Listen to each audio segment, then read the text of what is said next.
Hello jeune Padawan, content de te retrouver. Aujourd'hui, on se retrouve sur une vidéo d'analyse, une vidéo sur la perte de poids, une vidéo qui a fait 200 000 vues et il y a beaucoup de choses à redire. Donc je t'en dis pas plus, tu vas apprendre pas mal de choses. Si jamais tu ne l'as pas encore fait, je t'invite à télécharger mon programme gratuit pour mincir son cardio. Juste en dessous, c'est le premier lien. Et voilà. Donc, je vais arriver sur une vidéo d'analyse, bien entendu. Si jamais tu veux que j'analyse quelqu'un d'autre, n'hésite pas à me le dire dans les commentaires, à t'abonner sur le petit bouton qui est juste ici et je pense qu'on va y aller. Alors, je tiens à le préciser, chose très importante, je ne connais pas cette fille et je suis là vraiment uniquement pour parler de son contenu. D'accord? Donc, même si je peux être un peu rude, je parle vraiment par rapport aux conseils qu'elle donne. Si jamais elle donne des mauvais conseils ou des bons, tant mieux ou pas tant mieux. Mais voilà, le but c'est vraiment d'être impartial par rapport aux conseils qu'on peut donner sur la perte de poids parce que Dieu sait qu'il y en a énormément. Donc voilà. Bref, je vais mettre mon casque. De toute façon, il y aura le son bien entendu et nous, on va y aller. Est-ce que vous êtes prêts? Vraiment, est-ce que vous êtes prêts? Si vous êtes prêts, n'hésitez pas à me mettre le hashtag ready en commentaire et là je vais voir que vous êtes tous motivés. Donc vraiment, j'attends en commentaire de voir les motivés parce que là c'est parti, on démarre. Le titre annoncé n'est pas accrocheur. J'ai bien perdu 4 kilos en 10 jours. Bien sûr, les kilos vont partir très vite, c'est normal quand on commence. Bon, là c'est juste une chose très simple. Hein. Là, elle rentre le ventre, là, elle est normale. Donc, bon. Là, on va rien dire, mais bon, la photo est quand même vachement différente. Perte de poids, les premiers kilos partent parce qu'aussi on perd beaucoup d'eau, mais sachez qu'avec cette méthode, vous allez continuer à perdre du poids. Et cela va être bénéfique en plus pour votre santé. La première chose à bien comprendre, c'est qu'il ne va surtout pas être question de régime. On bannit les régimes. Là, on va parler d'un nouveau mode de vie. Bien entendu, quand on perd du poids, on a besoin de faire des petites restrictions en plus. Et oui, des restrictions parce que les choses n'arrivent pas par miracle. On est obligé de fournir un petit effort. Mais vous allez voir que peut-être cet effort sera plus adapté au régime peut-être hypocalorique que vous avez pu faire par le passé ou au régime bien trop restrictif ou compliqué à mettre en place. Si vous adoptez cette vision de changement de vie, vous allez avoir aussi bien les bénéfices physiologiques, donc vous aurez une image qui vous correspond, un corps dans lequel vous allez vous sentir bien dans votre tête. Donc tout ça est lié, on va travailler sur les deux choses. Parce que travailler seulement sur la perte de poids, c'est aller vers l'échec. Parce que vous n'allez pas tenir dans le temps et vous allez reprendre vos kilos perdus. Le secret, c'est le jeûne intermittent. Je pense que vous avez déjà entendu ce concept parce qu'il commence à être un petit peu à la mode et j'ai envie de dire pourquoi pas, si les personnes peuvent prendre de bonnes habitudes et bien que ce soit un phénomène de mode. Le jeûne intermittent, je le pratique depuis plus de 2 ans. En quoi ça consiste? Alors, bon, déjà, chose très importante, quand on dit que le secret c'est le jeûne intermittent, déjà mettez des warnings parce que la perte de poids, il n'y a pas vraiment. Enfin, il y a des astuces, hein, mais quand on te dit que ça c'est un secret pour mincir, mettez des warnings parce que c'est souvent pas le cas. C'est tout simple, vous ne mangez pas pendant une période de 16 heures dans votre journée. Et là, on considère qu'on est en jeûne. Alors ce que je faisais, parce que c'était bien pratique pour moi par rapport à mon mode de vie, mon travail, eh bien je ne déjeunais pas. Et je remangeais par exemple à 13h. Donc en gros, je finissais de manger à 21h la veille et je remangeais qu'à 13h le lendemain. Le jeûne intermittent, ça va permettre une régénération cellulaire. Alors qu'est-ce que ça veut dire? Quand je vais parler d'un terme un peu plus complexe, ça s'appelle l'autophagie. Le corps va détruire, va dégénérer ces cellules qui sont malades, qui sont abîmées, parce que oui, on a tous et toutes des mauvaises cellules en nous. D'ailleurs, autophagie, ça veut dire se manger soi-même. Et le jeûne intermittent va vous permettre de diminuer l'oxydation de vos cellules, donc le fait qu'elles se dégénèrent prématurément. Avant de maigrir, on a déjà une formule anti-âge efficace. Mais comment le jeûne intermittent va jouer sur notre perte de poids? Et là, vous allez comprendre comment l'organisme fonctionne. Et bien, le jeûne intermittent va permettre de diminuer votre production d'insuline. Et c'est la production d'insuline qui génère des stocks de masse graisseuse. Alors l'insuline, elle est habituellement produite par le pancréas. L'insuline, c'est ce qui va permettre de maintenir un taux de glucose dans votre sang. En gros, un taux de sucre dans votre sang. Et le sucre qui n'est pas utilisé par votre organisme et donc qui est en trop dans votre sang va être transporté par l'insuline et amené vers les zones de stockage, donc les graisses. Donc en gros, Parce que bon, là, chose très importante par rapport à l'insuline, déjà, c'est pas l'insuline qui fait grossir. Hein. On va être assez clair là-dessus. Le jeûne intermittent fait descendre l'insuline, c'est pas vrai du tout. Hein. Quand tu fais, dans le sens, quand je dis c'est pas vrai, c'est que une restriction calorique classique fait descendre l'insuline. À partir du moment où tu ne manges pas, tu fais descendre l'insuline. Donc à partir de là, je ne suis pas en train de manger, l'insuline forcément descend. Donc avoir une augmentation d'insuline, ça ne veut pas dire que tu vas grossir et c'est vraiment quelque chose qui est très important à prendre en compte. Ce n'est pas l'insuline qui fait grossir, c'est le surplus calorique qui fait grossir. Tout le monde a des pics d'insuline durant une journée, ça ne veut pas dire que tu vas grossir par la suite.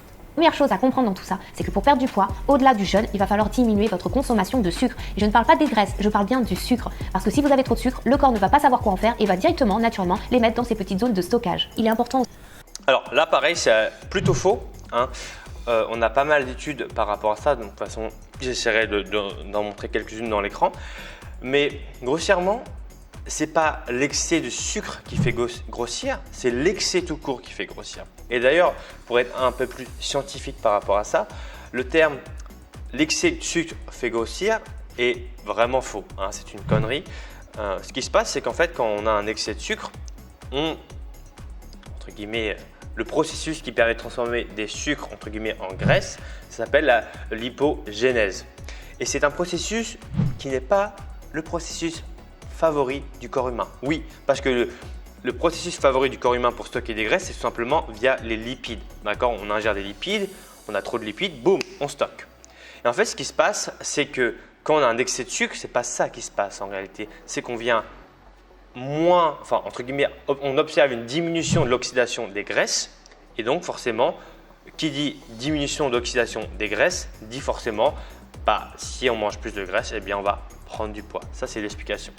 Aussi de mettre par moment son corps au repos. Comment le corps peut maigrir et manger en même temps? Ce n'est pas possible. Ce sont deux processus opposés. Alors, comment le corps peut maigrir et… je ne sais plus ce qu'elle a dit. En gros, le corps peut maigrir à partir du moment où tu es en déficit calorique. D'accord? Déficit calorique. Et tu n'as pas besoin de manger 2 repas par jour pour être en déficit calorique. Tu peux même manger 6 repas par jour et être en déficit calorique. Donc vous avez compris, dès que vous allez manger, vous allez faire augmenter la production d'insuline. C'est pour ça que le jeûne intermittent. Donc là, c'est une chose qui est hyper importante à prendre en compte. Ça peut vraiment faire peur à des gens. Et il y a des gens qui peuvent être hyper drastiques par rapport à ça. Quand on leur dit si tu manges, tu fais de l'insuline, du coup, tu ne manges plus. Si tu ne manges plus, il n'y a plus de production d'insuline. Donc, tu perds plus de poids. Et donc, c'est pour moi un gros problème, ce genre de personnes qui font la promotion du jeûne intermittent comme quoi voilà, ça fait réduire l'insuline. Quand tu fais une restriction calorique, tu réduis ton insuline dans tous les cas, de toute façon.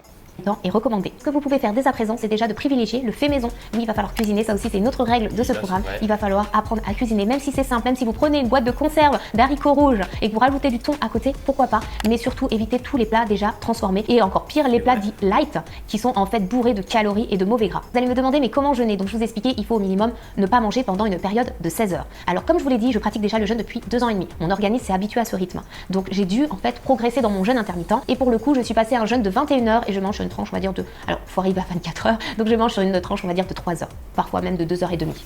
Ce qui est très peu. Bon, après, chacun est différent par rapport à son jeûne intermittent. Chacun fait ce qu'il veut à partir du moment où tu te sens bien. Mais ce qui peut se passer, et c'est ce que j'ai déjà fait des jeûnes de 3 jours, c'est qu'en fait, à partir d'un moment, tu prends plaisir à ne plus manger. Et tu prends plaisir justement à voir que ton corps est diminue, mais peut-être que tu perds beaucoup trop de muscles. D'accord? Et que ton niveau de protéines que tu dois avoir, parce que les protéines, c'est la chose, entre guillemets, là, c'est un des macronutriments, glucides, lipides, protéines, qui est un des plus importants. Ce qui te permet d'avoir des beaux cheveux, des beaux ongles, c'est les protéines. D'accord? Tout ça, ce sont des protéines. Donc, les protéines, ce n'est pas que de la viande et du poisson. C'est tout ce que tu as dans ton corps de solide, entre guillemets, pour faire très bref, c'est hyper important. Si tu ne manges pas assez de protéines, ongles cassants. Quand tu as un déficit calorique qui est trop agressif, tu as les cheveux qui tombent, tu as froid, tu as des mauvais ongles, tu as des mauvais cheveux, tu as un teint qui n'est pas beau, etc. Tout ça, voilà, tout ça c'est relié. Donc quand tu manges que 3 heures dans la journée, si tu n'as déjà pas un super gros appétit, tu vas vraiment te retrouver très rapidement avec très peu de protéines. Et là, moi je te déconseille fortement. Ce n'est pas quelque chose d'évident au début et c'est normal. Je vous conseille de peut-être privilégier le repas du midi et du soir si bien sûr ce sont les repas les plus importants pour vous. Si pour vous le déjeuner est très important, eh bien prenez votre petit déjeuner, votre repas du midi et ne mangez pas le soir. Mais attention, toujours garder cette règle dès 16 heures. Pas moins parce que beaucoup de processus se mettent en jeu et si vous cassez cela, vous n'aurez pas les bénéfices escomptés. Alors, ce qui n'est pas vrai, pareil, ce n'est pas une règle stricte des 16 heures. Si tu si tu ne respectes pas les 16 heures, il se passe un truc magique. Non, tu peux faire 14 heures, 12 heures, 15 heures, peu importe, ça n'a pas vraiment d'espèce d'importance. Donc moi j'ai un petit peu essayé de tout pour vraiment voir ce qui m'allait le mieux, d'ailleurs c'est ce que je vous recommande de faire. Et je me suis aperçue que manger seulement dans la tranche du midi, c'était pas suffisant pour moi parce que le soir j'avais très faim. La journée je m'active, je fais des choses, mais le soir c'est vraiment un petit moment où je suis posée, où je me détends et c'est vrai que j'ai besoin de manger. Et ça a toujours été le cas. Mais qu'est-ce que l'on peut manger pendant le moment du jeûne? Rien en fait, c'est ça le concept, c'est de rien manger pour que justement votre taux d'insuline n'augmente pas. Par contre vous pouvez boire, et je vous recommande de boire beaucoup d'eau pour aider votre organisme à libérer les mauvaises toxines. Donc boire de l'eau c'est essentiel, forcez-vous à boire. Vous pouvez aussi boire du thé, vous pouvez boire du café, le tout bien sûr sans sucre. Concernant les boissons light, parce que je sais que c'est une question que vous allez me poser, eh bien non, vous ne pouvez pas en boire déjà parce qu'il faut limiter sa consommation de boissons light et je suis bien placée pour vous le dire parce que je suis une ancienne accro aux boissons.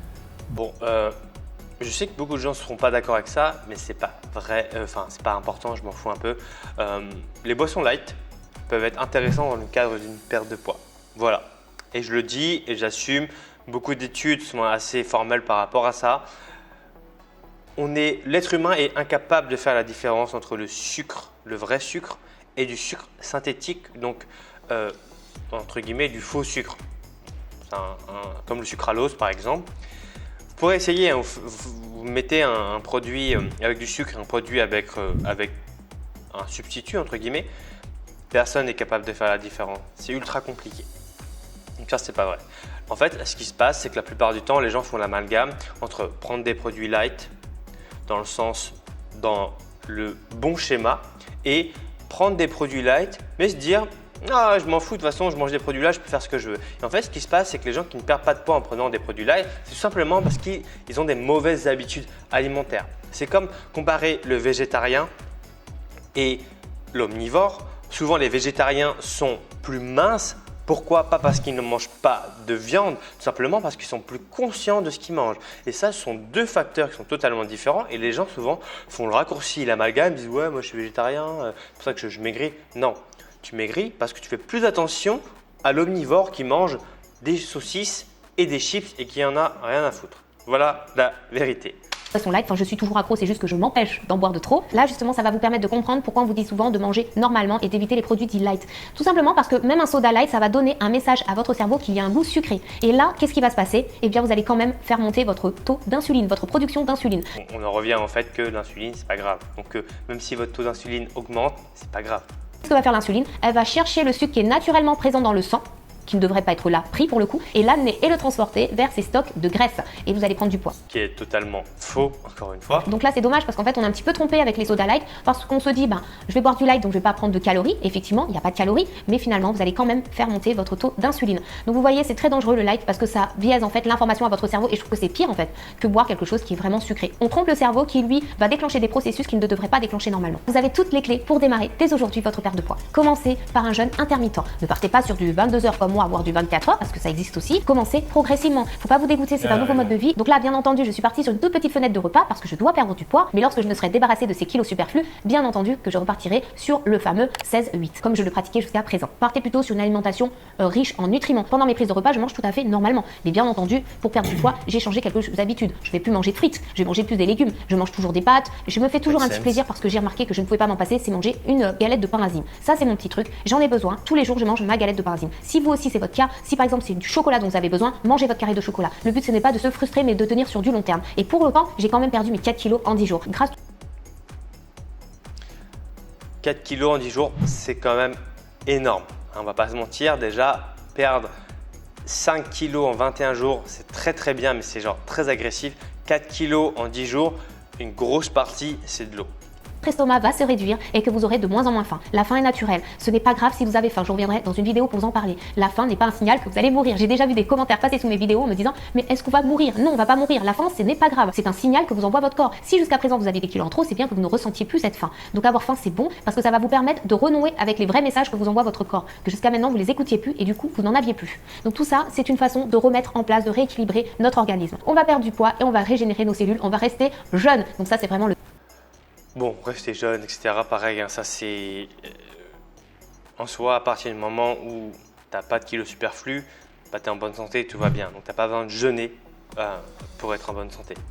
D'ailleurs, pour montrer 2-3 petites choses pour étayer mes propos, qu'on va balancer juste ici. Donc voici un graphique par rapport à la réponse à l'insuline, par rapport à, donc ça c'est low protein, high carbs, high protein, low carbs. Donc en gros, on peut voir que une consommation de protéines fait aussi augmenter le niveau d'insuline, donc la fameuse hormone que Barbara énonce comme mauvaise. Donc ça veut dire que même si tu manges des protéines, ça te ferait grossir, donc ce qui n'est pas vrai.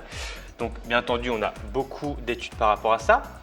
Maintenant, j'ai envie d'étayer avec une autre étude, donc comme quoi les glucides seraient mauvais. Bah là, une petite étude de l'Okinawan Diet, donc des gens qui mangent énormément de carbs, donc de glucides, et ils se portent très bien. Donc là, on peut regarder juste ici. Donc je vais faire la petite traduction, si j'arrive à trouver les termes. Donc par rapport à l'Okinawan Diet, donc là on peut le voir, donc low calorie and fat, mais haut en glucides. ils perdent du poids, comme l'étude le montre juste ici. Les marqueurs de santé sont bons, je ne peux pas faire la traduction, mais voilà. Blablabla, juste ici. Tout se passe bien. Donc, il n'y a pas de problème à consommer des glucides dans le cadre d'une perte de poids. Donc, je pense que j'ai fait le tour de la vidéo. Donc, faites vraiment attention quand vous regardez des vidéos sur la perte de poids à ne pas écouter n'importe qui parce que il y a vraiment de tout et n'importe quoi. Donc, faites très attention. Le jeûne intermittent, ça peut marcher, mais ce n'est pas un secret. Ça ne va pas révolutionner la perte de poids, mais ça peut fonctionner. Attention, pour les gens qui ont des TCA, c'est très fortement déconseillé. Et ça, on devrait le mettre beaucoup plus en avant sur ce genre de vidéo parce qu'il y a beaucoup de gens qui commencent à avoir des problèmes de TCA par rapport au jeûne intermittent. Voilà pour la vidéo, j'espère qu'elle t'aura plu. Le petit pouce jaune bien entendu. N'hésite pas à me dire dans les commentaires si jamais tu veux que j'analyse quelqu'un d'autre. Et voilà, je te dis à bientôt. Ciao, ciao!